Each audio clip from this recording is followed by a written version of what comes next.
maxay nooca gantaalaha ay Iiraan u isticmaashay duqeyntii ay samaysay maxay saanada difaaca Mareykanku uga hortagi weeday weerarada Iiraan qodobo kale ayaa raaci doona ku soo dhawaada barnaamij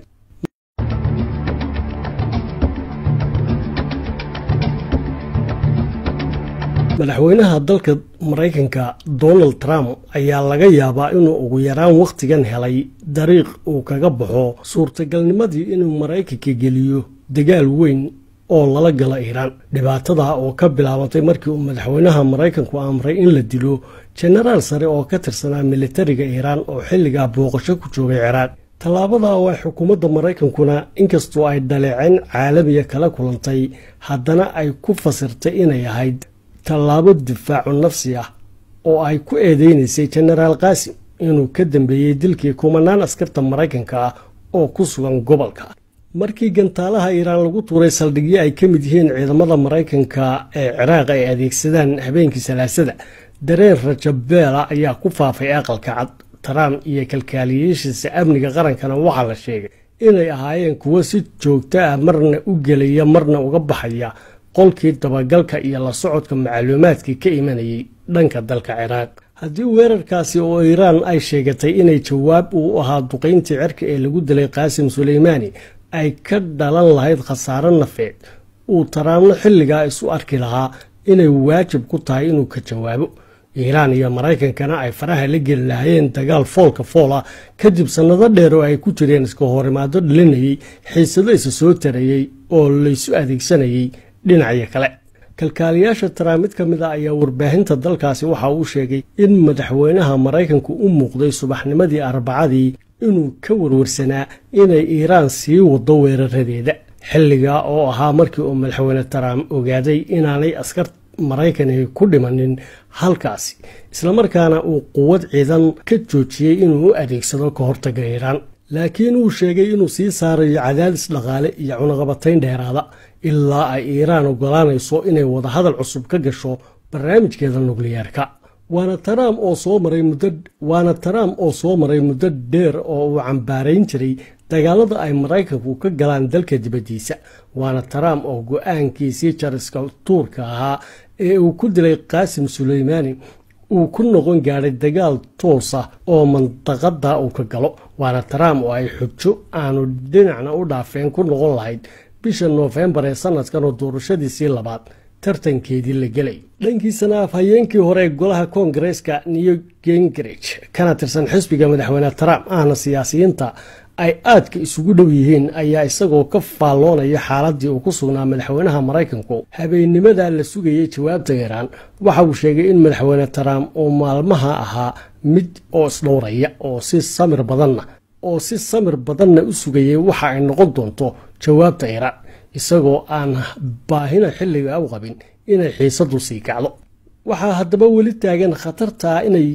Mareykanku weeraro horle kala kulmaan Iiraan oo ay u adeegsato wakiiladeeda dagaalka amaba ay iyadu qaado weerar dhanka elektaroonikada oo ay adhaxda kaga jebiso ciidamada Mareykanka weerarka noocaas oo Washington kaga xunkii gantaalaha horena ay u tirtay inay Iiraan weerar elektarooniga ku qaaday dhowr jeer ciidamada Mareykanka ee bariga dhexe iyo xarumaha isgaarsiineed iyo taakulo ay halka ku leeyihiin waana xilli ay Iiraan weli ku celcelinaysa inay weli dhiban tahay qaybta ballaadheed ee jawaabteedii argudashada u ahayd dilkii generaalkii Qaasim Suleymani iyadoo habeenkii caawa ee Jimcahana uu taliyaha ciidanka ilaalada kacaanka Iiraan generaal Hussein Salama uu sheegay inay sii wadi doonaan argudashadii Suleymani ilaa ay Mareykanka ka saaraan gobolkaasi waana xilli warbixintii kaliya ahayd ee uu Ayatullaahiga Iiraan ka jeediyay weeraradii dalkiisu qaaday uu ku safeeyay kuwo aan ku filayn argudashadii loo sameyn lahaa generaalkoodii habeennimadii Khamiistu soo galaysana uu madaxweynaha Iiraan Xasan Ruuxaani sheegay in argudashada Qaasim Suleymani ay noqon doonto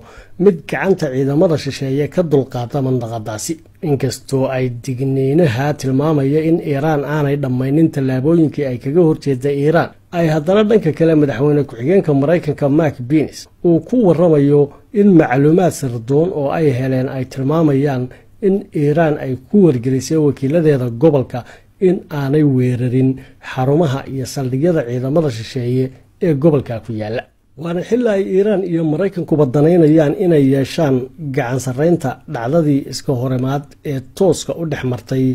oo hanjabaado adag la isdhaafsanayay mid walibana doonayay inuu ku qanciyo shacabkiisa iyo xulafadiisa in aan laga badin sidoo kalena ay labadooduba ka fogaanayeen dagaal weyne dhexmara tusaale ahaan xukuumadda Trump oo dilkii Qaasim Suleymaani ka dhiganaysay fariin ah inay xilli kastaba ha gaadhee ay cidda ka soo horjeeda maalin uun dili doonaan ayaa iska horimaadkii koobnaa ee foolka ahaa ka soo samata baxday iyadoo aanay askarteedii iyo muwaadiniinteedii ku sugnaa gobolkaasi wax ku noqon weeraradii Iiraan sida ay dowladda Maraykanku sheegatay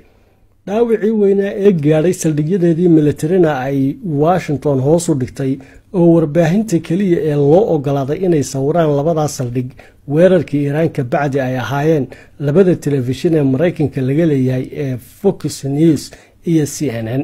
kuwaasoo dhammaan muuqaalada fiidiyowyada aynu aragnay ku baahiyay caalamka isla markaana ka dhigaya macluumaad aan la isku halayn karin madaxweyne Trump oo dhimashada dad Maraykan ah ku noqon lahayd mid galaafata rajadiisii uu ka qabo in dib loo doorto sidii ay weeraro noocaas oo kale ah hore u galaafteen mustaqbalkii siyaasadeed ee madaxweynayaal soo xukumay Maraykanka sida George Bush-kii weynaa oo ku dhacay doorashadiisii labaad markii uu sanad ka hor xilligii doorashada duulaanka ku qaaday Ciraaq sanadkii 1991 iyo guuldaradii taa la midka ahayd ee ka horeysay ee sanadkii 1980 ku dhacday madaxweynihii xilligaasi Jimmy Carter markii uu doorashadiisii labaad ka hor ku guuldaraystay weerarkii uu ku qaaday Iiraan si uu xoog ugu soo furto dad Maraykan oo dhalinyaradii kacaanka Islaamiga ah oo dhaxaadka u ahayd ay madax furasho ugu qabsadeen dhismihii safaaradda Maraykanka ee magaalada Tehran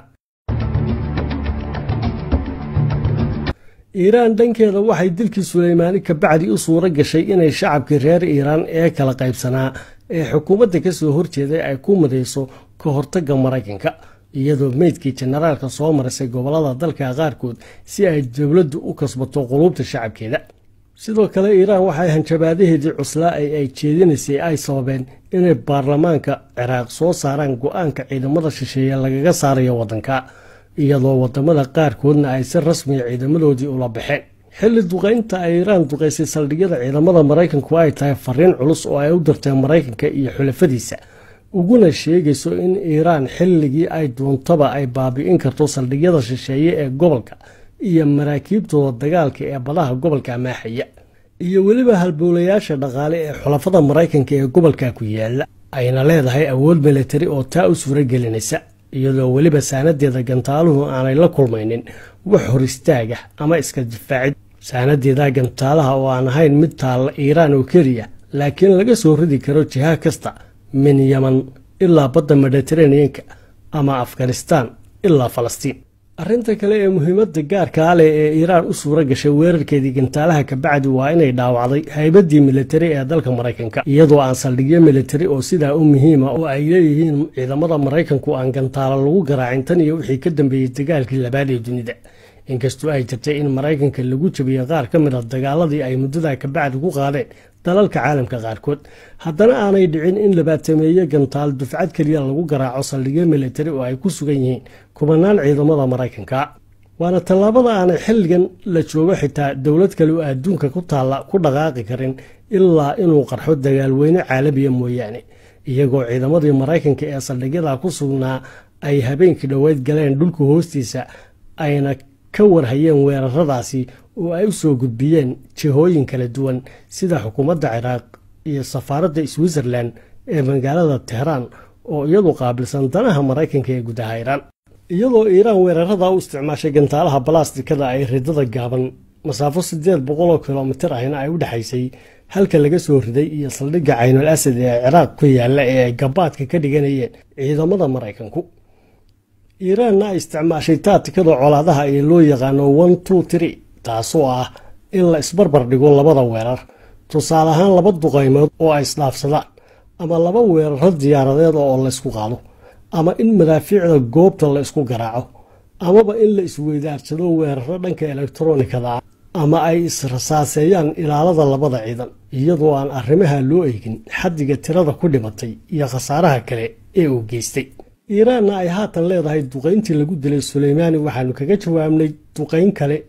oo weliba kana gantaalo badnayd goobo kala duwanna la bartilmaameedsaday. waana gantaalaha iiraan ee aanay xitaa qaban karin saanada difaaca maraykanka ee batriotiga, maadaama ay gantaalaha batriotiga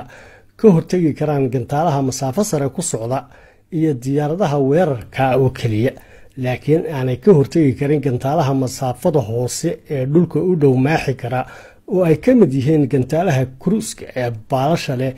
ee lagu duqeeyey xarumihii shidaalka sacuudiga bartamihii bishii Sebtembar 2019. habeenkii xalayna mas-uul u hadlay dowladda maraykanku waxa wakaaladda wararka ee Reuters u sheegay inay militariga maraykanku daraasadeynayaan taatika cusub oo dhanka difaaca kadib markii ay iiraan dhowaan caddaysay awoodda ay u leedahay inay duqayso bartilmaameedyo xuduudaheeda ka tallowsan. waana xilli ay qadiyadda iiraan kala qaybisay hay-adihii dowladeed ee dalka maraykanka sida xukuumaddii iyo koongareeska. taa darteedna ay iiraan uga fogaatay dhimashada askarta maraykanka si aanay isugu dhicin xisbiga dimuqraadiga ee maraykanka oo ilaa maantadan difaacaya heshiiskii quwadda nukliyeerka iiraan. dilkii suleymaanina ku sifeeyey tallaabo caddayn oo ah inaanay xukuumadda Trump lahayn istiraatiijiyad lagu damaanad qaadayso amniga ciidamada maraykanka ee gobolka ku sugan, iyagoo dimuqraadiyiinta maraykanka ee aqlabiyadda koongareeska haysta ay haatan doonayaan inay madaxweynaha ka xanibaan inuu weerar aanay koongareesku ogeyn ku qaado jamhuuriyadda iiraan.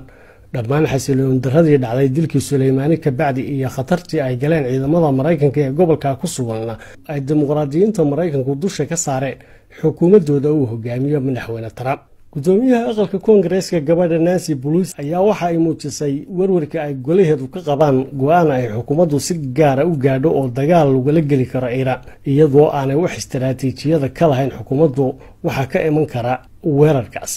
tan iyo intii ay maraykanku weerar dhanka cirka ah ku dileen Qaasim Suleymaani, waxaa aqalka cad laga dareemayay xaalad fawdo iyo deganaansho la'aan, taasoo caalamka oo dhan ka yaabisay markii uu tusaale ahaan madaxweyne Trump sheegay inuu duqeyn doono xarumaha dhanka dhaqanka ee Iiraan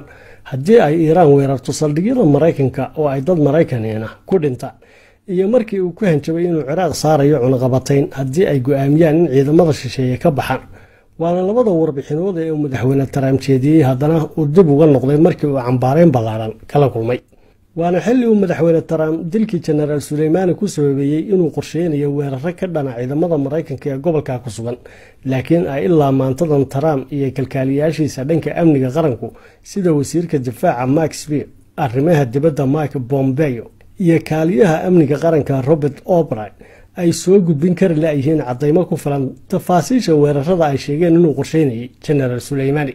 qaabka ay golayaasha sharci dejineed ee maraykanku ugu qanci waayeen warbixinta ayaana shacabweynaha maraykanku ugu qanacsanayn siyaasadda isbeddelka badan ee madaxweynaha maraykanku kula macaamilaya Iiraan. waana xilli looga baahan yahay in Trump dadaal fara badan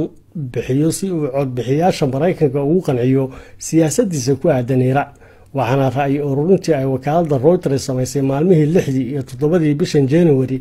ay muujisay in 350% dadweynaha maraykanka ee qaangaarka ahi ay cambaareeyeen qaabka Trump ula dhaqmay Iiraan. waana qiyaasta 9% ka sarreysa ra'yi qaadistii la midka ahayd ee la sameeyey bartamihii Diseembar 2019.